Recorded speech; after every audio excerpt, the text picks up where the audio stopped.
Hello viewers, Button. how are you? Window accessibility. Are you fine? I hope everybody are fine. And for some of you today may be a holiday. In some areas today may be a working day because today is a festival. But whatever the day is, we should use it productively, right? So that is why today I am going to use this day productively by giving you important and productive information that will make my day productive. So in last video, I talked about UPSC notification of how to apply for the exam and what are the three stages of exam, what are the strict disciplinary actions will be taken for violating the rules of the examination, and what are the reservations involved for SC, ST, and PWBD, and what are the cutoff and so on. Today I'm going to talk about more on the syllabus as well as what are the books, what are the material we should study and how to prepare for exam. Okay, and also about marks pattern that in last year just I told in an overview, but today I will talk about it in detail. We all know that the three stages of UPSC exam are prelims, mains, and interview. So in prelims, it is completely objective type questions. Means it's one words. In normal way, we will say it as one words, which means objective type questions. We will have four options for each question. We should choose only one option. We should definitely remember that whoever are writing any government exams, you should definitely remember that if we have any question in fill as a objective type, we should choose only one option. We should not choose two options. if we choose the if you choose two options, it will be considered as a wrong answer. So even though if we choose we write correct answer, but if we write two answers, that would be a problem. Even in colleges or in any places wherever you attempt the exams, don't uh, write two answers, because it represents our bad presentation of paper, because it is like giving the examiner a option to choose the answer which we wrote, whether A is correct or B is correct. So but that is not the cause of exam, right? They are conducting exam to know the correct answers from us, so we should not give any choices to them to choose the answer. So we should be careful in doing this. Okay, so if we and another thing in this prelims is there is a negative marking. As I told before, there is a negative marking for each question. If you attempt a wrong answer, one third of the marks will be cut. So I don't say you don't attempt the answer, because we can't say that all our answers would be correct. Nobody can say like that. So it is a very tough part. So what we should do is we should do the calculated risk. If you have attempted one answer which is not conformly right or wrong as for you, you should think while attempting the next answer, you should think twice. If I attempt this answer, how much marks I will lose if it is a wrong answer. Then you should write the answer, or else if you don't attempt the answer also, you will not have any, your marks will not be cut. But if you attempt the wrong answer, your marks will be cut. So you should be very very careful in attempting the answers. Okay, so do the calculated risk, so by checking the marks. And in this, 33 marks is cut 33 percentage is cut off. So 33 percentage cut off means if you get 33 percentage only, you are qualified for mains exam. This is the pass form. So if you get the 33% only, you can be qualified for next stage, that is mains. If you get extra marks also, that is not at all a problem. Your marks will be increased, and for your while doing the ranking, your marks will have good score. because as you attempt for prelims, you will, if you are very well in writing the objective form, that you make use of it. Then, so I told about how the marks pattern would be for prelims, right? So in prelims we have the portions of current importance of national and international events. Then if for this topic you should refer current affairs. So because it is saying like current importance of national and international importance, it means what are the international and national events which are currently useful, currently available, the currently important. So you should study the current affairs, which means you should follow newspaper, and you can also follow other sources like government websites or any monthly magazines, because many academies are offering the monthly magazines for current affairs. So you can make use of it. Only newspaper will not be helpful for us, because newspaper is a common thing, like everybody will study, so in that we may not get all current affairs information, even though we study Hindu newspaper. So the primary newspaper is Hindu newspaper. Primary source is newspaper only. That is the primary source. Definitely we should read that. But including newspaper, we can also refer other sources like this magazines, current this government websites, and so on.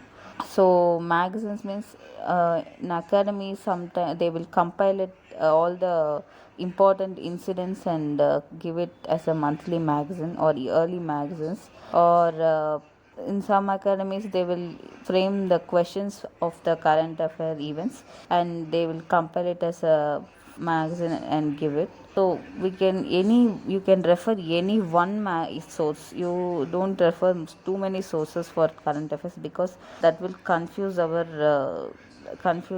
that leads to chaos and confusion. So you can refer any one proper source, standard source, and use it for your current affairs preparation. But newspaper is very mandatory, definitely, for prelims or mains, for interviews, for every stage newspaper is very mandatory. So for reading newspaper we have doubts like which newspaper we should read, because everything is, and we don't know which news is real and which news is fake. So uh, the first thing I wanted to say is you should not watch any TV news channels like the Sun TV or TV9 News and so on, because it has lots of wrong information, and that automatically will lead us to a wrong way. So we have only two sources as per UPSC aspirants. We have two sources of reading newspaper. One is Hindu newspaper and another one is Indian Express. So you can refer these two newspapers. You can read both newspapers, or you can read any one newspaper also. Everybody will refer Hindu, but even you can read the Indian Express also. But Indian Express was not available offline, because he not in South India it's not available as offline newspaper. So for that you can for Indian Express you can refer only online. And for Hindu you have offline and online papers, and we have Delhi edition, Chennai edition, and also the English also will be understandable in Hindu newspaper, so you can refer Hindu newspaper. But what news we should read in the newspaper also, that also we have the problem, because there will be many newses which are unwanted and which are wanted. Pause. Pause recording. Sorry for the Button. interruption. Bear with me. And so we have the problem of how to what news we should read in newspaper. Should we read whole newspaper, or should we read any particular newses? For all this, what is the main thing you should do is, first thing, you should have the syllabus. You should first keep the syllabus with you and read the newspapers, so that you can filter the newses, which news is important and which news is not important. So first you should memory the syllabus which is important, and so by doing that you can know the important newses in the newspaper. So one thing, you can take the printout of the syllabus, or you can download the syllabus, or you can read the syllabus every time whenever you read the newspaper. for few days till you get the syllabus. So by doing this you can have the idea of which news we can study and which news we should not study. So how to read the newspaper, still we have so many ways as suggested by our coach in my academy. So I will try to make another video about it, because if I tell this it will be a long video. So after that I will tell how to read the newspaper. And the next thing is, for prelims we have the next topic is history of India and Indian national movements. So history of India, this is the broad topic. History of India is a very very broad topic, you all know that. So, and Indian national movements, actually Indian national movements also comes under history of India, because history of India is divided into ancient India, medieval India and modern India. So in the modern India only Indian national movements also comes. But why they have given this as a and Indian national movements is, it is a very important topic. So while we read the syllabus, we should decode the syllabus and read. So in that, so what we are able to understand is history of India is important, but in that Indian national movements are very very important. So we can expect more questions, more weightage of questions from that part. So we should be very very thorough of Indian national movements. So history of India and Indian national movements is the topic. Actually 80% of the prelims concepts and topics will be covered in mains. So whatever we read in prelims, that is not a extra preparation for prelims, that is the preparation involved also for mains. So we should not think like separate preparations for prelims and mains. Everything we should combine and prepare. But what is the differences? Prelims we will write as objective questions, but mains we will write as write it as a comprehensive one. That is the reason. So for history of India and Indian national movements, for any subject, we the basic aspect is NCRT. So NCRTs are the basics for all the government exams, for any government exams. So for especially for UPSC, NCRT is like a basic foundation. One of the coach in our academy said that NCRT is like a Bible, which means it is the primary source for all our readings. So we should be definitely read the NCRTs. So for history of India and Indian national movements, we can, for all history, any topic, we should read this NCRTs like 6, 7, 8. Our past series 1, 6, 7, 8 NCRTs. Then we should read themes of Indian history part 1, part 2, part 3. All this contains ancient India, medieval India and modern India. These are the very very basic books. We can read it fastly, because these are 6th, 7th, 8th and 11th or 12th standard books. So this and all we finished, then only we came to the preparation. So we can read it as 6th standard student is able to read. We can read those books, we can complete it. After completing that, we have another standard books that also we should read, like this Spectrum, modern history of India, Spectrum publications book. Then this Poonam Dalal's book. All these books we should read for history. Okay. Then for the next topic is geography. Indian geography, like this climate change and other aspects will come. Physical features of geography and Indian geography and so on. But this, for this there is no subject specialization. Everybody can answer, can read this topic, like climate change and so on. So we can read for this geography. We should also, we same thing like NCRTs from 6th to 10th. We should complete all the NCRTs for in geography. For main for history and geography, NCRTs are only the main source. So from 6th to 10th we should complete all the NCRTs, and then after that we can read 11th and 12th NCRTs of geography. Then we have some standard books. I think for geography there is no other standard books. These are only the books we should read for geography. Then polity, like polity means the governance, constitution, and so on. All these concepts are covered in the syllabus. So for that we should read this also. I'm saying no, this is also NCRT. So for that we should read mainly ninth standard and 10th standard NCRTs, and also the 11th 12th NCRTs.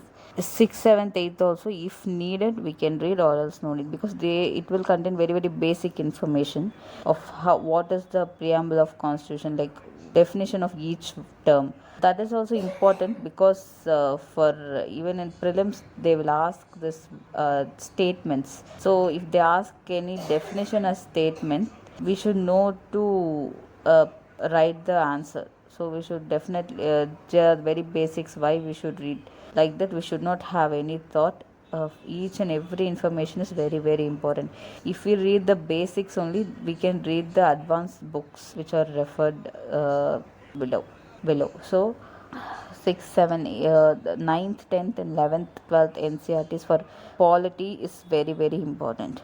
And the next thing is Indian Polity by Lakshmi Kant. This is the very very very famous book which is referred by all the UPSC aspirants who cleared the exam. So Indian Polity by Lakshmi Kant, it contains all the polity syllabus, like which is mentioned in this prelims and mains syllabus. So we should, after completing the NCRTs, we should read this book first. If we read this book, we will not understand anything. So after reading NCRTs only, we should start reading the polity book, Indian Polity by Lakshmikant.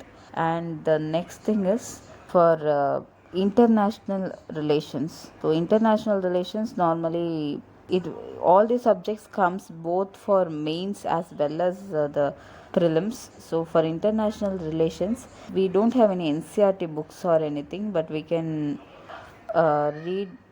We should check the syllabus and study the content according to it.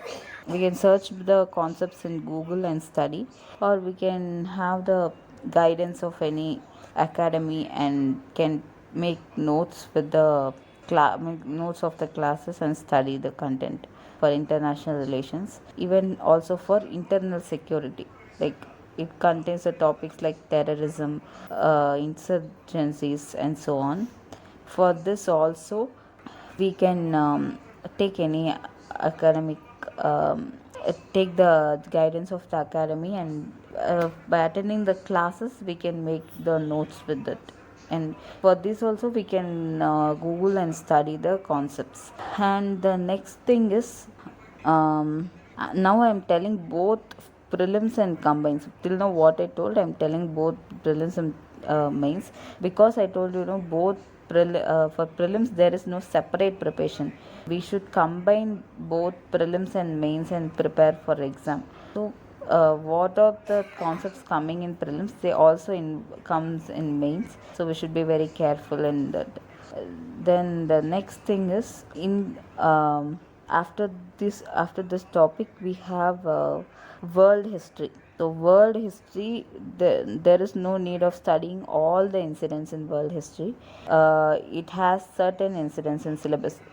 For that we should read the syllabus, then only we will know which we should study, which we should not study. So we should know the concepts which we should study. Like this, there are certain important revolutions in world history, right? French Revolution, Industrial Revolution, Russian Revolution, then American War of Independence, then American Revolution, World War One, World War Two. All these are very very important. So certain important concepts are mentioned in the syllabus. We should study those concepts in the syllabus. It is also available in school books, like in even in Tamil Nadu State Board, in 12th standard. All these concepts are mentioned here in 11, 12, 13, 14, 15 lessons. We can make use of even 10th lesson. This talks about the Renaissance, then scientific discovery, and so on. So all this we can make use of it through the school books. Then that's it for this. Only school books are enough. And the next thing is, for prelims, these are the general studies, means GS. So it all this general studies contains all the topics. Then the next thing is general science. General science nowadays is called as science and technology.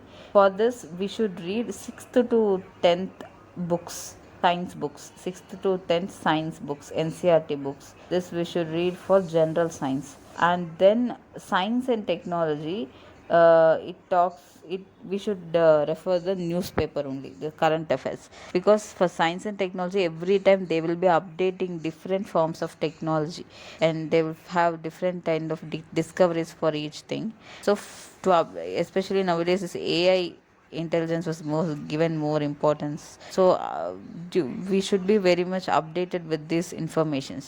To update with this information, we should refer to science and technology. We should refer the newspaper for the information. So if we study newspaper, read newspaper every day, that would be most helpful.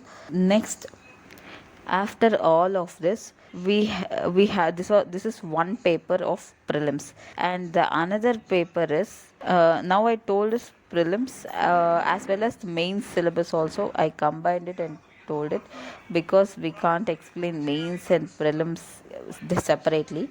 Almost all the topics covered in prelims will be useful for mains, so I told, especially for history, geography, polity, and so on. For there are only few subjects which are separately available in mains, that why will come later. So this is and next there is another paper in prelims. We have two papers. First paper, one is GS and another one is aptitude, which is known as CSAT is the another paper. So in this we will have, it is the examined for our testing of mental ability, our aptitude, skills, and so on. So in this we will have verbal reasoning and reading comprehension, then maths. So all these are very will be there. For this we can refer the CSAT, quantitative aptitude by R.S. Agarwal. This is a very very preferred and preferable book for every UPSC aspirants. Then we can also refer the book of CSAT paper 2 by Harihant Publications. In maths, if we see, we will have the topics which we are always already aware of, like LCM, ACM, number system, then area, time, and work, then rational numbers, and so on. So we should learn the shortcut methods of how to solve the questions, because these are objective type questions, so there we can't take too much time to solve the questions. So we should learn some shortcut methods to solve the questions. Then verbal reasoning, it tells about the direction, how to it gives, in question paper they will give directions and ask us to solve that problem. Then reading comprehension is very easy, because it is English. So they will give certain one passage and they will ask questions, we can answer that questions. So this is the another thing. All this helps in testing our mental ability, problem solving skills, and so on. And next thing is, if you pass in CSAT only, they will consider the GS. If you don't pass CSAT, they will not consider the GS. So definitely we should score the 33 percentage in GS. CSAT. Then only we will be eligible for clearing the mains exam. So next thing is, we have after prelims, after completing the prelims, we have this mains exam, right? In that mains, I already told about history, geography, and polity, which I had already told in prelims. All those concepts only coming in mains also. There may be some extra concepts that are also covered in those books, so we can read those books, no issues. Then but we have another paper known as salient features of Indian society, social issues. So in that we have this Indian society, we have the concepts like caste, class, gender, so on, right? So all these are talked in this Indian society, say, salient features of Indian society, and role in this role of women, problems of women, social and so on are coming in this concept. Then the poverty, rural urbanization, rural area problems, and so on, and all comes under Indian society. And for this we should read 11th and 12th NCRTs of sociology. So in 11th we should read 11th and 12th NCRTs of sociology for this. Then the next thing is we should read for ethics. There is another paper called ethics. For ethics, there is one in this. It talks about how UPSC, so civil servant should have certain ethics in their duty and so on. So in for this we have topics like ethics in public and private life, dimensions of ethics, integrity, attitude, and so on.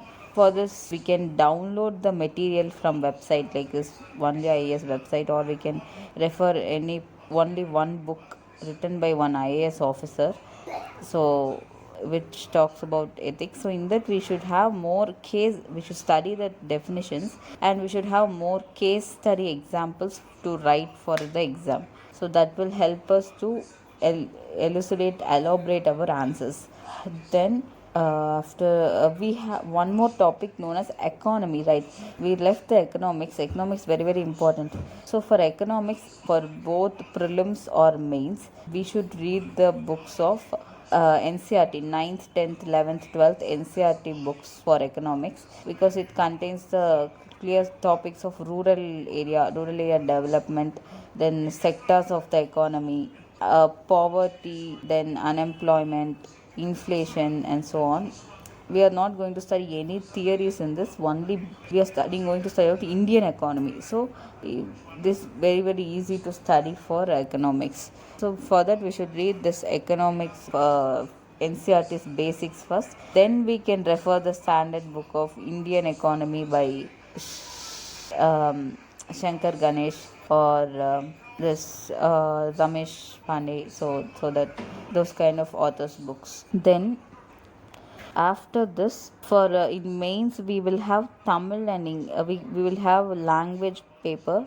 That I already told that we should choose from 8th schedule of the constitution. Like in 8th schedule we have 22 officially declared languages. From that we can choose any language and write for the UPSC. So like which means simply we can say we can choose our mother tongue for the language. So if you are a Tamil, you can choose Tamil language, or Telugu, you can choose Telugu language, or Hindi, you can choose Hindi. So that is not a matter.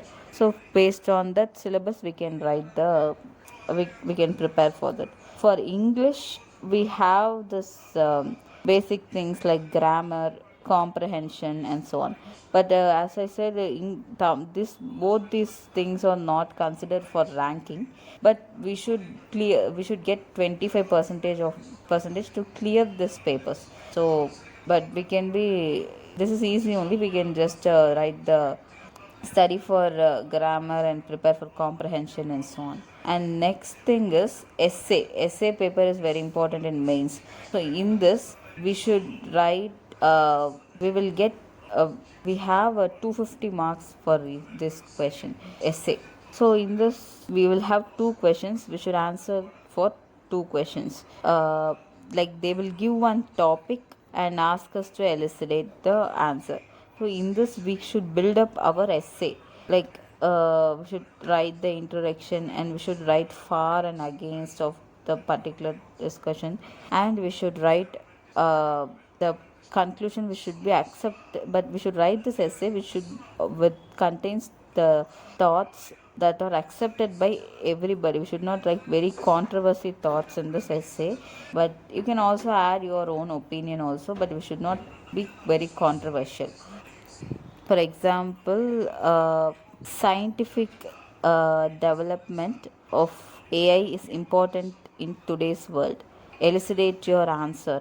Like that, we can have one question, or is it really important? Tell your idea like that you will get answer. So you can tell what is your idea. You can say where the advantages and disadvantages of it, and you can mainly you should say whether it's important or not. For that we should write the introduction and we should build up the essay based on the marks. So it is a very very scoring paper if we know the if we have the skill of building the essay. So for this we need more practice for writing this essay paper. So mostly many people can score in this essay paper. For 140 marks we can get for in essay maximum, or 170 marks based on our answers. And the next thing is, these are the general papers, GS papers, but there is a optional paper which will be mentioned in this UPSC notification. What are the optionals available in the available for choosing for this exam? So as I told you in previous video, we should be very very careful in choosing about UPSC optional, because it is the important aspect which increases our score, because it is for each paper is for 250 marks, sorry, for 275 marks. So we should be very very careful in choosing our optional, because optional paper we should study till the masters of the particular subject. So for each subject, so we should be very very careful in choosing that. After choosing again, if we want to change, it will be a waste of time for us. So before itself we should check the syllabus and check whether it is study it can be studied by me or not, and choose the optional. For example, if you are from an engineering background or science background, you can choose those kind of optionals like biology, chemistry, and so on. Or if you are from arts background, like if you are very much interested in knowing about history and so on, you can choose history, or you can choose geography, anthropology, psychology, sociology, and so on. But in this we have lot to study. It should be some things we should memory also, if there is any definitions and so on. If you consider those subjects as weak, don't opt for this optionals. You can choose whatever is feasible for you, because it is based on each individual. So based on that you should choose the optional and prepare for that. There will be definitely coaching classes. Definitely many people will be up going to an academy for study, so there will be a coaching classes for optionals, but they may not have all optionals coaching classes, because there are many options. For every optional they cannot keep coaching classes, but you can choose and get the optional classes wherever you find it. So for all of these things we should refer previous year question papers. That are the basic sources, because if we know the model of previous question papers only, we can prepare accordingly, and we can understand the question pattern and minds of the examiners. So that are also the basic sources. After completing our syllabus, we can completing our reading, we can work out on the previous year question papers, which helps us in writing and which helps us to improve our writing practice and thinking skills. That's all for today. Then the interview part, we should be very much aware of current affairs, because current affairs are very very important. So we should be very much careful in reading the current affairs while preparing for interview. And are very much and we should be very much alert in analyzing each question, and we should have critical thinking of while we are answering the question. So be careful about it. So these are the important aspects I wanted to talk about UPSC notification. So that's all for today. I hope you like this video. If you like the video, please like, share, and subscribe. I and drop your valuable comments in the comment box. And I'm observing that many people are not subscribed for this channel, so do subscribe and like the channel, like the video, and share your comments. Thank you. Pause recording.